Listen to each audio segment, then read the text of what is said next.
Okay. This meeting is being recorded. Okay, Amelia, thank you so much for coming on to join and share some thoughts with the Safe Indian Point Demolition Facebook group. Thank you for having me.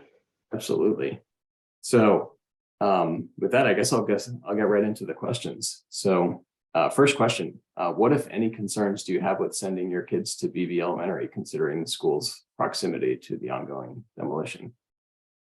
My concern would be to make sure that we're monitoring and seeing what the data is going to say. I met with Lauro the first week that he was actually in office, and this was a question that I asked him: are we planning on closing BV? And like what? Because there's been a lot of talk about all the safety issues there, and he assured me that they were going to put their own monitoring in place to make sure that they were getting real-time data on the air quality and testing water and everything. I personally would like for us to, as a community, get that information, maybe in weekly updates, if they are planning on keeping it open. And if the plan is that it needs to be closed, I'm hoping that there's a contingency plan in place that would provide immediate action for where those students go if we do have to close. Okay. Great. So that sort of goes right into the second question of what do you think the administration? That's why I didn't overspeak, because I had a feeling you were going to ask for there. So that more or less covers it. And so I guess that leads to sort of third question, which is, can you ask the second question to see if there was anything else? Okay, sure. Yeah. So the full question was just, what do you believe the administration should be doing to protect the kids and staff at BV Elementary during the demolition? Okay, yeah, just making sure that we have that monitoring system.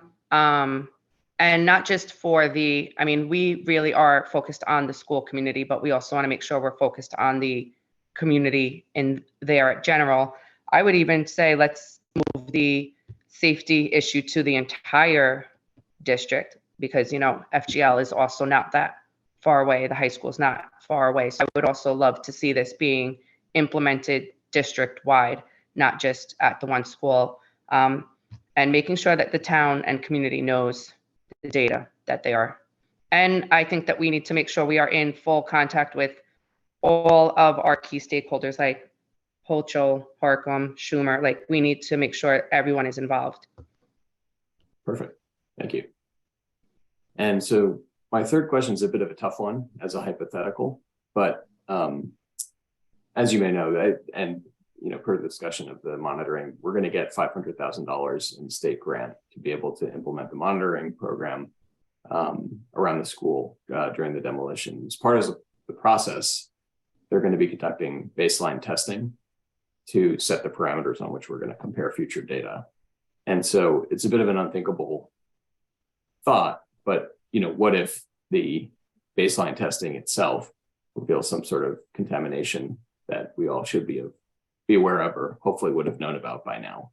But what would you do in that scenario if baseline testing does show something?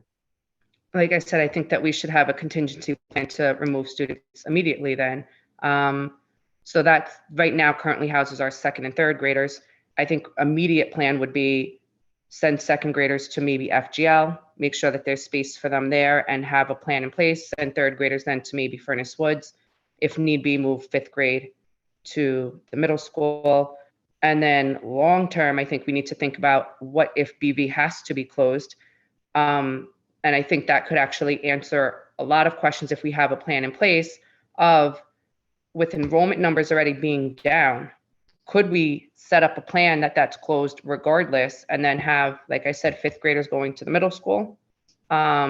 Maybe, and I don't know which building should house what age yet. I don't have all those answers, but if we do something where it's like pre-K, kindergarten 1, a school that's 2, 3, 4, and move them there, this way it's still a grade banding, just not in that school, so that we don't have to worry about the safety. And then if they decide that it's not a terrible amount, and if we sell the school, keep the school for housing, any of the things that they need district wide.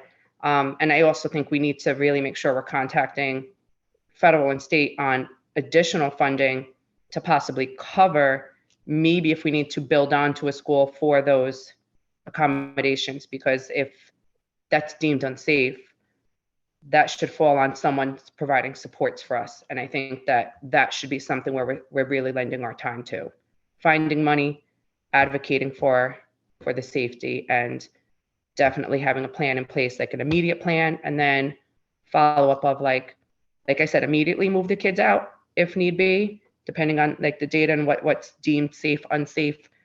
I don't know what those parameters are.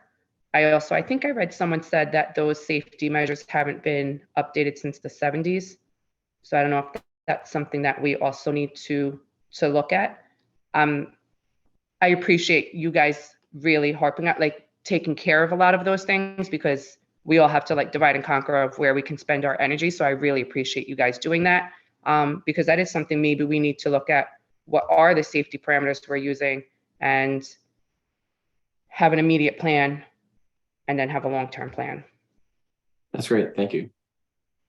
And then for my last question here, I just wanted for you to address the families in Safe Indian Point demolition in the Facebook group, and just sort of go through your experience or your interests and what makes you the right candidate to address the safety issues. Well, I'll just start by saying that I appreciate you guys taking the time to get to know me, and finding out this information, because like I said, this was something that was not talked about. What makes me a great candidate is I'm going to listen, regardless of if I necessarily don't agree to everything. I will advocate. I will go beyond what I think is best for me, but what is best for the community at whole. And again, I'll keep saying that I am passionate about our education. I'm passionate about schooling. I'm passionate about this district, which is why I moved here. And I will continue to have that passion for everyone. Excellent. Well, thank you, Amelia. I really appreciate your coming on to address it. I think it'll be very helpful to everybody. Thank you.